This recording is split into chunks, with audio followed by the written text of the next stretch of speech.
ሰላም ጤና ይስጥልን ክቡራን የዩቲዩብ ቤተሰቦች፣ የሰዓቱን አጫጭር መረጃዎች እየቀርብ ያለው እስከ ፍጻሜው አብራችሁን ቆዩ።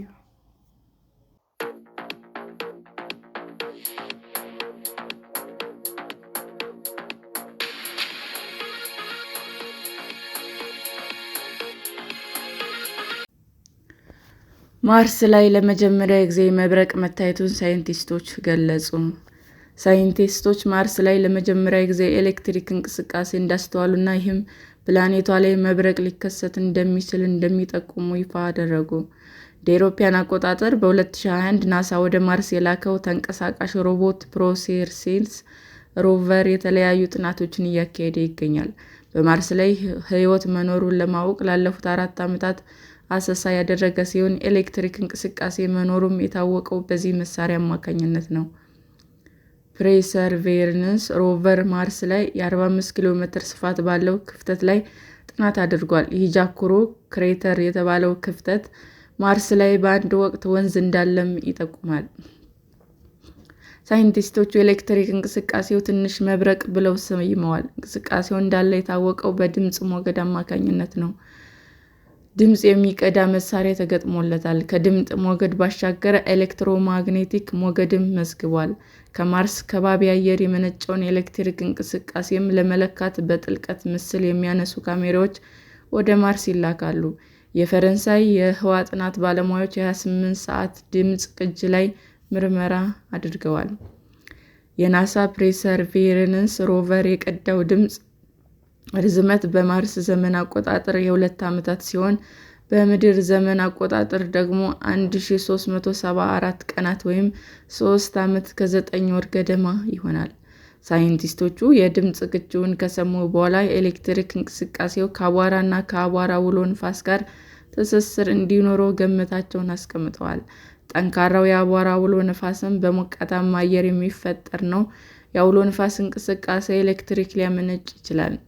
የጥናት ዋና ተመራማሪ ዶክተር ባፕቲስት ለሮይተርስ የዜና ወኪል እንደተናገሩት ግኝቱ በጣም ትልቅ ነው። የኤሌክትሪክ ልቀቱ ትልቅ ግኝት ነው። የማርስ ከባቢ አየር ያለውን የኬሚካል ይዘት፣ አየር ንብረቱን እንዲሁም ለመኖር ምቹ መሆኑን ለማወቅ ይረዳል። በቀጣይ ሮቦቶች እና ሰዎች ማርስን የበለጠ ያጠናሉ ብለዋል ባለሙያው።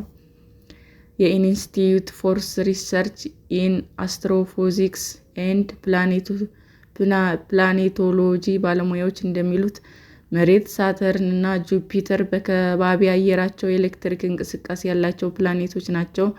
አሁን ደግሞ ማርስም በዚህ ዝርዝር ውስጥ ተካታለች። ፓርቲክል ፊዚሲስት ዶክተር ዳንኤል ፕሬቸርስ በኔቸር ሳይንስ መጽሔት ላይ ባሳተሙት ጽሑፍ እንዳሉት የድምፅ ቅጂው አቧራ የተቀላቀለው ኤሌክትሪክ ልቀት መኖሩንም ያሳያል። ቅጂው የድምፅ ብቻ መሆኑን በመጥቀስ ምስል አለመኖሩ ብዙዎች ጥያቄ እንዲያነሱ ማድረጉ አይቀርም። እውን ማርስ ላይ መብረቅ ታይቷል የሚለውን የሚጠራጠሩ ይኖራሉ ሲሉም አስረድተዋል። ከዚህ ቀደም ማርስን በተመለከተ የተገለጹ ግኝቶች ለዓመታት አከራካሪ ሆነው ቆይተዋል። የእኛው ግኝትም አነጋጋሪ ሆኖ እንደሚዘልቅ ባለሙያው አክለዋል።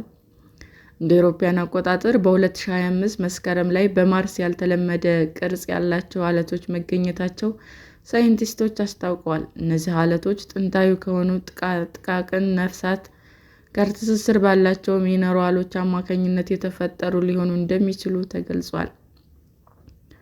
ዓለቶቹ ሄልፓርድ ስፖቲስ እና ፔፓል ሳይድስ ተብለዋል። ሚነራሎች የተፈጠሩት በማርስ እንቅስቃሴ አማካኝነት ቢሆንም እንኳ በፕላኔቷ ላይ ሕይወት ስለመኖሩ በግልጽ ያሳያሉ ተብሏል። አሁን ላይ ማርስ ቀዝቃዛና ባዶ ናት። ከቢሊዮን ዓመታት በፊት ጠንካራ ከባቢ አየርና ውሃ እንደነበራት ይታመናል። ማርስ እንደ ቀድሞ ዘመን ሕይወት ሊቀጥልባት የምትችል ፕላኔት ትሆናለች የሚለው መላምት መነሻም ይህ ነው። የናሳ ተንቀሳቃሽ ሮቦት ፐርሴቨረንስ ሮቨር ማርስ ላይ በሚገኘው ጃክሮ ክሬተር በተባለው ክፍተት ላይ ጥናቱን ቀጥሏል። ሰላም ጤና ይስጥልን ውድ የዩቲዩብ ቤተሰቦቼ እንዴት ናችሁ? አዲስ ጀማሪ ነኝና ሰብስክራይብ ያደረጋችሁ አበረታቱኝ። አመሰግናለሁ። ክቡራን የዩቱብ አድማጮቻችን ለሰዓቱ ያቀረብኩላችሁ አጫጭር መረጃዎች ይህንን ይመስል ነበር። በሌላ መረጃ እስክንገናኝ ሼር፣ ላይክ፣ ሰብስክራይብ እንዲሁም ቢቀርብልን የምትሉት መረጃ ካለ ኮመንት እያደረጋችሁ ቸር ቆዩን።